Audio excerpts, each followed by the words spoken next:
오늘 함께 복음의 핵심은 예수 그리스도라는 제목으로 하나님의 말씀을 나누겠습니다.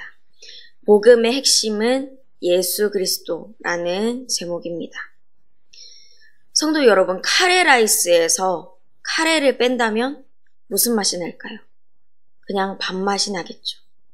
붕어빵에서 팥을 빼버리고 짜장면에서 짜장을 빼버린다면요, 밀가루 맛만 날 것입니다. 왜일까요? 그 음식의 고유한 맛을 내는 핵심 요소가 빠졌기 때문입니다.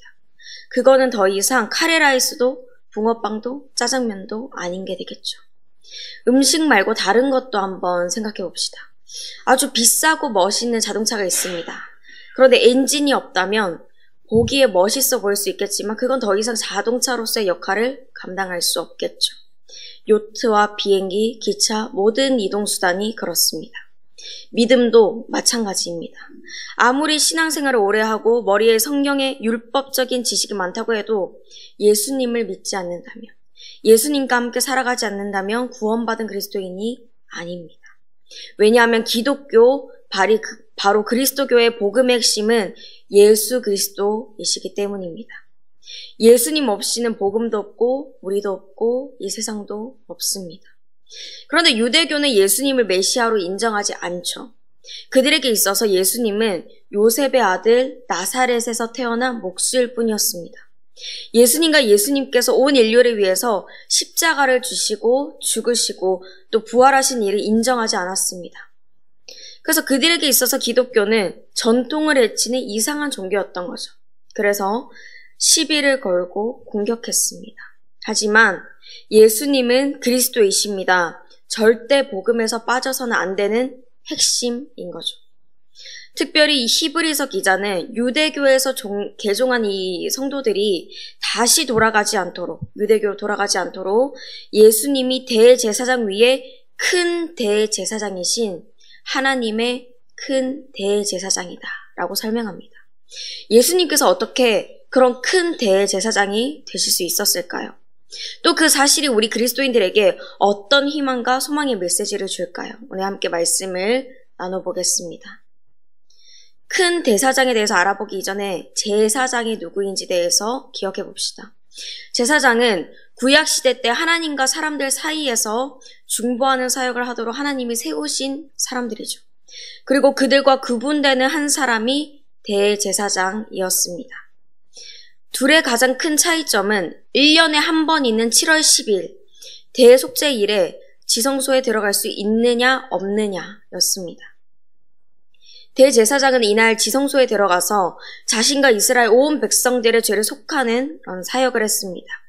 대제사장 외에 그 어떤 사람도 이 일을 대신할 수가 없었어요. 만약에 이 사람이 아니라 누군가가 지성소에 들어가 버린다면 하나님의 거룩하심 앞에서 죽임을 당할 수밖에 없었습니다. 마치 공기청정기를 틀어놓은 곳에 오염된 공기가 들어온다면 청정한 공기로 바꾸기 위해서 공기청정기에 빨간불이 들어오죠. 그리고 청정한 공기로 바꾸게 됩니다. 죄가 하나도 없으신 정결하신 하나님의 거룩하심 앞에서 그처럼 죄가 용납될 수 없는 것입니다. 대제사장조차도 정결하게 하지 않고 그냥 하나님 앞에 들어갔다면, 지성소 안으로 그렇게 들어가게 된다면 죽음을 당할 수밖에 없습니다. 그러면 하나님은 왜 이런 두려운 또 위험한 제사를 드리게 하셨을까요? 하나님이 동물을 희생제물로 잡아드리는 그런 제사를 기뻐하셨기 때문일까요? 구약의 제사는요, 고상한 게 아닙니다. 말로 못할 정도로 처참한 거예요. 제물로 드려질 염소를 그리고 송아지의 숨을 끊기 위해서 몇 번이고 그 짐승의 미간을 찌르고, 또 미간을 찌르더라도 찌르기 위해서 노력할지라도 이 짐승이 자꾸 피하기 때문에 다른 곳을 찌르면서 그런 잔인한 과정이 일어납니다. 그 과정에서 온몸과 지성소에는 피가 튀고 살려달라고 발버둥치는 짐승의 요란한 소리가 울리게 되겠죠. 그 뒤 질긴 그 가죽 하나하나 뼈의 각을 다 뜨고 피를 다 빼고 나면은 대제사장은 땀과 피범벅이 되어 있습니다. 굉장히 잔인합니다. 하나님은 이 일을 기뻐하셨어요. 하지만 하나님이 피가 튀는 이 제사를 기뻐하신 게 아닙니다. 이 짐승들이 이스라엘 백성들의 모든 죄를 지고 대신 죽는 덕분에 하나님의 백성들인 이스라엘 백성들이 다시 살아갈 수 있는 거예요. 이스라엘 백성들의 죄가 짐승들에게로, 짐승들의 생명이 이스라엘 백성들에게 전가되는 것입니다. 그러나 이 제사는 불완전한 것입니다. 제사장들이 이 대제사장이 사람이기 때문입니다. 1절과 2절 말씀입니다. 대제사장마다 사람 가운데서 택한 자이므로 하나님께 속한 일에 사람을 위하여 예물과 속지 않은 제사를 드리게 하다니 그가 무식하고 미혹된 자를 능히 용납할 수 있는 것은 자기도 연약에 휩싸여 있음이라. 대제사장이 될 수 있는 조건 중 하나는 사람이어야 한다는 것입니다. 그래야 무식하고 미혹된 자, 여기서 말하는 무식되고 미혹된 자는 하나님을 알지 못해서 타락한 사람, 죄에 빠진 사람입니다. 그런 사람을 용납할 수 있다는 거예요. 용납의 원어의 뜻은 동정심을 갖다 부드럽게 대하다입니다. 그러니까 한마디로 사람이기 때문에 죄에 빠진 사람들의 마음을 충분히 이해하고 사려 깊게 대할 수 있다는 것입니다. 그런데 문제는 그도 역시 자기의 연약에 휩싸였다는 거예요. 여기서 연약하다는 것은 힘이 없다는 게 아니라 자신의 죄성에서 스스로 벗어나지 못한다. 도덕적으로 완전하지 못하다라는 겁니다. 사람은 누구나 아담으로부터 시작된 원죄 아래 놓인 채로 태어나게 됩니다. 그 누구도 죄에서 율법에서 자유로울 수 없는 거죠. 완전할 수 없다는 거예요. 매년 반복하는 동물의 희생 제사를 드릴 수는 있어도 단번에 이 모든 제사를 끝내고 모든 인류의 죄를 대속할 수 있는 존재가 단 한 명도 없다는 것입니다. 아무리 노력한다고 해도 613가지라는 하나님께서 모세에게 주신 그 모든 율법을 지킬 수는 없는 거예요. 하나님은 제사장이라고 해도, 그리고 모든 백성들을 대표하는 대제사장이라 할지라도 이 일을 행할 수 없다는 것을 이 제사를 통해서 또 율법을 통해서 알려주셨습니다. 그리고 이 완전한 일을 이루시기 위해서 죄가 없으시면서 인간이신 예수님을 이 땅에 보내주셨어요. 첫 번째 주제입니다. 예수님은 죄가 없는 인간으로 이 땅에 오셨습니다. 예수님은 죄가 없는 인간으로 이 땅에 오셨습니다. 예수님은 완전한 하나님의 아들이십니다. 100%. 하지만 100% 완전한 사람의 몸을 입고 마리아의 태를 빌려 가장 초라한 그곳 베들레헴에 태어나셨습니다. 우리와 같이 음식을 먹으시고 잠도 주무시고 아버지 요셉에게서 목수의 일을 배우셨죠. 우리와 같이 일하셨습니다. 고통의 눈물도, 육체의 힘듦도, 시험도 모두 겪으셨어요. 그래서 예수님은 사람이 느끼고 경험하는 모든 고통을 그 누구보다도 뼈저리게 잘 아십니다. 그래서 아프고 귀신 들리고 가난하고 소외당하는 영과 육이 병든 자들을 찾아다니시면서 하나님 나라와 복음을 전해주셨습니다. 세상이 주목하지 않는 이들을 위해서 미쳤다는 소리도 들으시고 죽을 뻔한 위기도 여러 차례 겪으셨지만 예수님은 우리와 하나님 사이의 중보의 일을 멈추지 않으셨습니다. 대제사장이셨지만 또한 희생제물로서 마지막 하나님의 뜻을 이루시기 위해서 십자가를 지셨습니다. 예수님에게 있어서도 이 십자가를 지는 일이 결코 쉬운 일이 아니었어요. 7절 말씀입니다. 그는 육체에 계실 때에 자기를 죽음에서 능히 구원하실 이에게 심한 통곡과 눈물로 간구와 소원을 올렸고 그의 경건하심으로 말미암아 들으심을 얻었느니라. 아멘. 결코 쉬운 일이 아니었지만 고통의 일이었지만 그럼에도 예수님은 계속 순종의 걸음을 옮기셨다고 말씀합니다. 구약의 제사처럼 그 제물들과 같이 각이 떼어주시고 모든 물과 피를 다 흘려주셨습니다. 9절 말씀대로 온전히 그 일을 다 이루셨어요. 예수님의 십자가 죽음으로 인류의 죄가 예수님께로 전가되는 죄의 전가가 이루어졌고 예수님의 생명이 우리에게로 오는 의의 전가가 이루어졌습니다. 고린도후서 5장 21절 말씀입니다. 하나님이 죄를 알지도 못하신 이를 우리를 대신하여 죄로 삼으신 것은 우리로 하여금 그 안에서 하나님의 의가 되게 하려 하심이라. 아멘. 예수 그리스도는 그 이름을 믿는 모든 자들에게 지금 이 자리에 있는 우리에게도 영원한 구원의 근원, 1000열배가 되셨습니다. 우리도 죄에 대해 죽고 의에 대해 살아나서 영원한 구원에 이르게 됐죠. 그렇게 예수님은 그 누구도 부정할 수 없는 큰 대제사장이시며 인류의 대제사장이십니다. 두 번째로 이 대제사장이 되기 위해서는 레위 지파여야만 합니다.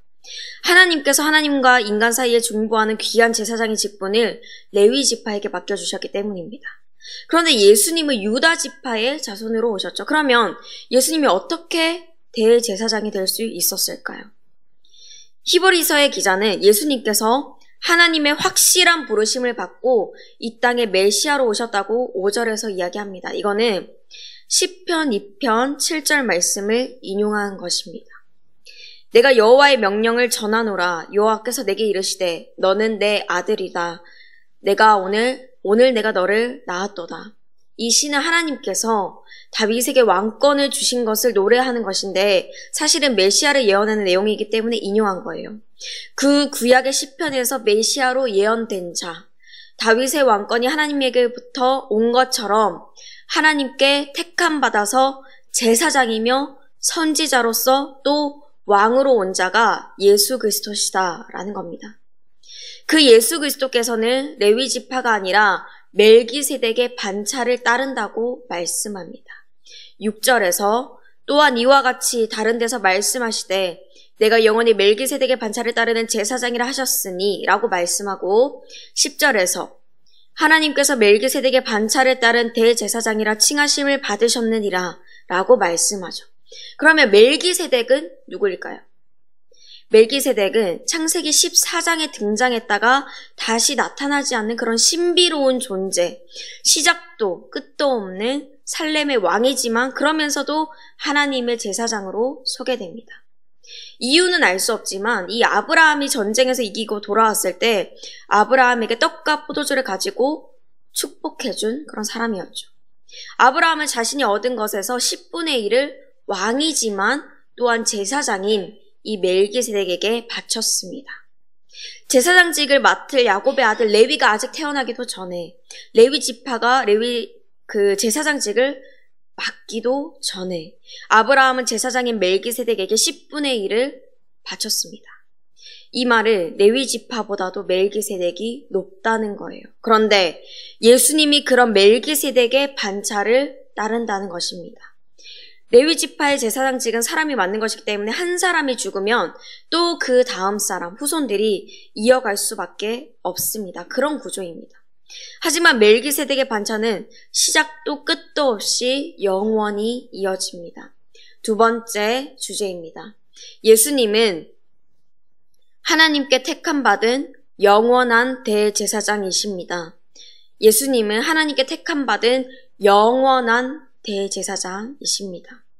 영원하다는 것은 단지 그냥 시간만을 얘기하는 게 아닙니다. 시간이 아무리 지나도 변하지 않는 거예요. 이 세상의 모든 것은 끝이 있죠. 아무리 맛있게 먹던 그런 음식도 유통기한이 지나면 먹을 수 없는 그런 음식이 됩니다. 영원할 것 같던 젊음도 사라지고 친했던 친구들도 애틋하게 사랑했던 가족도 죽음이란 과정 앞에서 잠시 이별해야 하죠. 예수님도 끝이 있는 분이라면 그리스도인들에게는 희망이 없습니다. 왜냐하면 예수님이 하신 모든 일을 처음으로 다시 돌아가서 율법에 묶여 노예로 된 채로 살아야 될 테니까요. 또다시 구약 때 드리던 그 처참한 희생제사를 드려야 되고 죄 때문에 부정해지지 않을까 늘 불안과 두려움 가운데 살아야 되기 때문입니다. 하지만 예수님은 영원하신 분이십니다. 영원에 또 영원의 시간이 지나더라도 우리를 향한 사랑이 변하지 않으시고 약속이 변하지 않으시고 영원히 다스리시며 중보해 주시는 제사장, 선지자, 왕이십니다. 예수님을 통해 이루신 하나님의 일은 다시 반복되지 않습니다. 이제 완성을 향해서 나아갈 뿐입니다.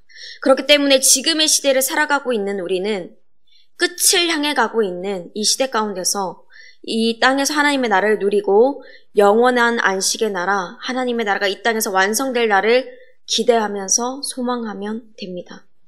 세상의 끝이 다가오면 다가올수록 그거를 보면서 너무 두렵다, 무섭다 그렇게 생각하기만 하는 게 아니라 세상의 끝에 우리를 영원의 나라로 인도하실 예수 그리스도를 소망하는 것입니다. 이게 정말 우리에게 소망이 되는 거죠. 이 믿음을 가지고 살아야 됩니다. 복음의 핵심인 예수 그리스도로 살아야 하는 것이죠. 특별히 신앙의 미성숙함에서 벗어나서 우리는 장성한 수준까지 자라나야 합니다. 마지막 세 번째 주제입니다. 신앙의 미성숙함에서 벗어나 장성한 수준까지 자라야 합니다. 신앙의 미성숙함, 거기에서 벗어나서 장성한 수준까지 자라야 합니다. 하나님은 하나님의 자녀들이 계속 영적인 젖먹이에 있도록 두지 않으십니다. 믿음이 점차 자라나서 선지자이고 큰 대제사장이고 왕이신 예수 그리스도의 순종의 모습을 따라서 우리도 성숙한 순종의 걸음을 옮기기를 원하십니다. 하나님의 말씀을 배우고 익히고 연단해서 또 다른 영적 아이들에게 바른 복음의 길을 인도해 줄 수 있는 그런 선생님이 되기를 원하세요. 하지만 그렇게 하기를 거부하고 그냥 게으르게 내 시간을 보낸다면 그냥 교회를 오래 다닌 어린아이가 됩니다. 마음은 죽어 있고 머리만 커지는 거죠. 그래서 자기 마음에 안 들면 빽 소리만 지르고 자기 주장만 하는, 어려운 일이 있으면 이리저리 휩쓸리는 영적 아이가 됩니다. 그래서 영적 부모님이신 하나님과 공동체를 아프게 하는 그런 존재가 되는 거죠. 히브리서의 수신자들이 그런 사람들이었습니다. 영적으로 더 잘할 수 있지만 영적인 게으름 때문에 스스로 어린아이인 것을 택하는 거예요. 기독교 신앙의 아주 기본적이고 기초적인 그런 진리만 알고 있으니까 이 수신자, 지금 이 쓰고 있는 사람이 멜기세덱에 대한 이야기도 내가 쓰지 못하겠다, 너희가 받아들이지 못할 것 같다 라고 얘기하면서 쓰고 있습니다. 유대교 사람들이 또 로마가 공격해오면 여지없이 넘어갈 그런 상태인 거예요. 그래서 하나님의 말씀을 제대로 받고 흔들리지 않는 그런 신앙을 가지기 위해서는 영적으로 장성한 자가 되어야 합니다. 14절 말씀입니다. 단단한 음식은 장성한 자의 것이니 그들은 지각을 사용함으로 연단을 받아 선악을 분별하는 자들이니라. 영적으로 장성한 사람은 지각을 사용한다라고 합니다. 이 지각은 영적 분별력입니다. 하나님의 말씀을 묵상하고 연구하고 그래서 하나님과 깊은 교제를 나누는 중에서 성령님이 주시는 영적 분별력을 키워서 어떤 무언가가 이게 정말 하나님의 말씀이 맞는가 아닌가, 이게 옳고 그른가 가를 알 수 있다는 것입니다. 고린도전서 2장 13절 말씀입니다. 우리가 이것을 말하거니와 사람의 지혜가 가르친 말로 아니하고 오직 성령께서 가르친 것으로 하니 영적인 일은 영적인 것으로 분별하느니라. 아멘. 그렇게 분별한 것을 또 실천하면서 살아가는 거죠. 그런 사람은 자기도 굳건한 믿음을 지키고 다른 사람들도 생명의 길로 갈 수 있도록 또 그 길로 올 수 있도록 이끌 수 있습니다. 예수님은 하나님의 말씀에 온전히 순종하셔서 우리의 큰 대제사장이 되셨습니다. 우리도 성령님께 사로잡혀서 순종의 삶을 살 수 있도록 하나님의 성령님을 보내주실 거라고 말씀하셨고, 그리고 지금 그 주 예수 그리스도를 믿는 자들에게 성령님이 함께하고 계십니다. 비록 치열한 삶을 살지라도 성령님이 우리를 붙들고 계신 것입니다. 믿음의 성숙한 자로 자라도록 이끄심을 믿고 늘 하나님의 말씀을 묵상하면서 이 인내와 기쁨으로 순종의 길을 걸어가시기를 소망합니다. 유대교는 하나님이 보내신 이 예수님이 대제사장인지 메시아인지 그 자격을 논하지만, 세상 사람들은 예수님이 실존 인물인지 구세주인지를 논하지만 예수님은 복음의 핵심이며 그리스도인의 삶의 핵심이 되시는 분이십니다. 참 하나님이시만 참 인간이시고 멜기세덱의 반차를 따르시는 영원한 대제사장, 선지자, 왕이십니다. 예수님께서 순종으로 이루신 그 모든 것들을 영적인 게으름으로 인해서 방치하지 말고 늘 하나님의 말씀에 붙들려 있어서 굳건한 믿음의 장성한 자가 되는 자, 세상에서 승리하는 저와 여러분이 되시기를 주 예수 그리스도의 이름으로 축복합니다. 함께 말씀을 생각하시면서 찬송가 331장 부르시겠습니다.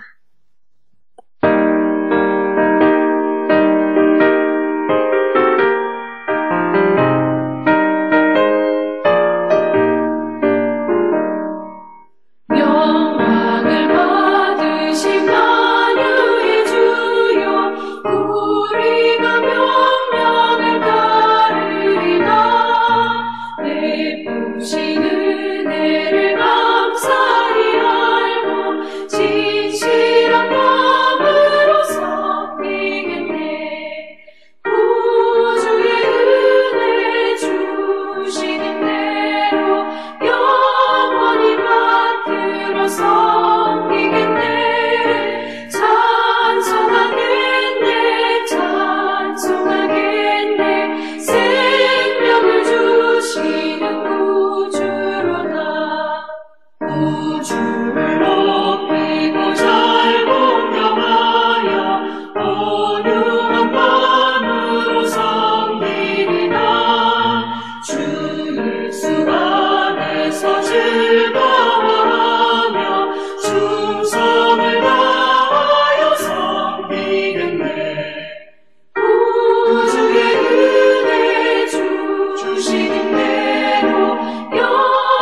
이제는 주 예수 그리스도의 은혜와 하나님의 그 크신 사랑과 성령님의 교통하심이 예수 그리스도께서 우리의 큰 대제사장 그리스도 되심을 굳게 믿어서 예수님과 같이 오늘도 순종의 걸음을 옮기기로 다짐하는 모든 주님의 자녀들 그 삶의 모든 지경 가운데 이제로부터 영원토록 함께 하시기를 간절히 축원하옵나이다. 아멘.